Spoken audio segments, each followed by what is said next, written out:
আসসালামু আলাইকুম ওয়া রাহমাতুল্লাহি ওয়া বারাকাতুহু। প্রিয় দিনদার মুমিন মুসলমান ভাই ও বোনেরা, আজকের এই ভিডিওতে আমরা আলোচনা করব 7 বার বিসমিল্লাহির রহমানির রহিম পাঠ করে এক গ্লাস পানির উপরে ফু অথবা দম করলে কি হয়। আজকে প্র্যাকটিক্যালি আপনাদেরকে আমি এই আমলটি শিখিয়ে দিব। খুবই উপকারে আসবে এবং গুরুত্বপূর্ণ একটি আমল। ধৈর্যের সাথে সবাই ভিডিওটি দেখবেন, শুনবেন, সে মতে আমল করলে ইনশাল্লাহ আপনার অনেক বড় উপকার হয়ে যাবে। তাহলে আসুন আমরা জেনে নেই। আপনি আমলটি করার জন্য উযু করে নেবেন, পবিত্রতা অর্জন করে নেবেন। আর পবিত্রতা আল্লাহ পাক রব্বুল আলামিনের কাছে সবচেয়ে দামি একটি আমল। অতএব ওযুর মাধ্যমে আপনি আমলটি করার চেষ্টা করবেন।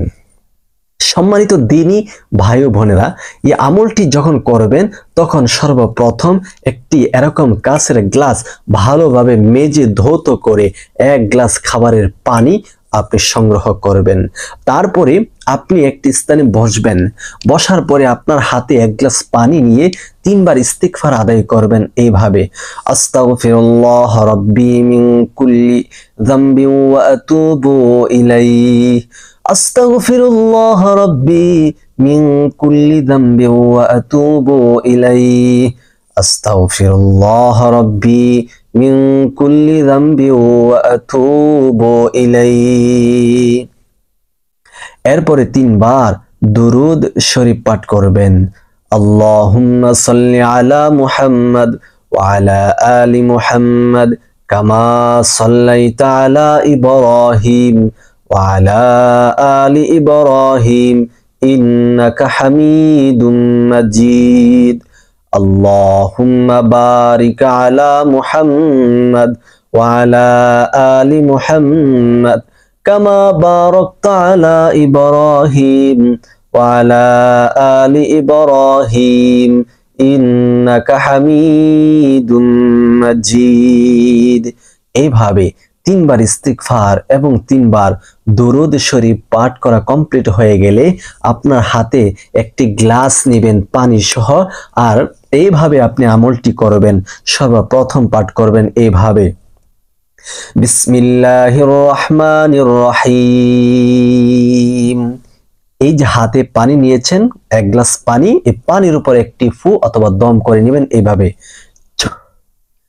আবার পাঠ করবেন বিসমিল্লাহির রহমানির রহিম। দ্বিতীয় একটি ফু পানিতে দিবেন। আবার পাঠ করবেন বিসমিল্লাহির রহমানির রহিম। এভাবে বিসমিল্লাহির রহমানির রহিম পাঠ করবেন। আর সাথে সাথে পানির গ্লাসে পানির উপরে ফু অথবা দম করে নেবেন। এভাবে 7 বার আপনি বিসমিল্লাহির রহমানির রহিম পাঠ করে 7টি ফু এই পানির উপরে দিয়ে দিবেন। এরপর আবার 3 বার দুরূদ শরীফ পাঠ করে একটি ফু এই পানির উপর দিয়ে দিবেন। সম্মানিত দর্শক, এখন আমরা জানবো 7 বার বিসমিল্লাহির রহমানির রহিম পাঠ করে এক গ্লাস পানির উপরে ফু অথবা দম করলে কি হয়। এই বিষয়টি জানার পূর্বে আপনি যদি আমাদের এই ছোট্ট চ্যানেলে নতুন এসে থাকেন, দয়া করে চ্যানেলটি এখনই সাবস্ক্রাইব করে ফেলুন, ভিডিওটি শেয়ার করে সবার মাঝে প্রচার করে দিন। সম্মানিত দর্শক, অনেক সময় অনেকের প্রচন্ড পেট ব্যথা হয়।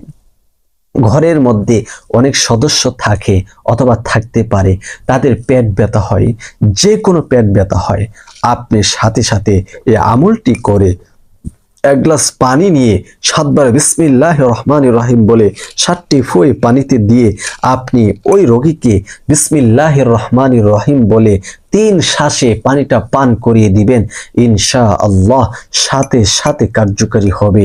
আল্লাহ তাআলা দ্রুত গতিতে ওই রোগীর পেট ব্যথা দ্রুত ভালো করে দিবে, সুস্থ হয়ে যাবে, তার পেট ব্যথা চলে যাবে। প্রিয় দর্শক, আজকের ভিডিওটি এই পর্যন্ত। যদি ভালো লাগে ভিডিওটি শেয়ার করে সবার মাঝে প্রচার করুন।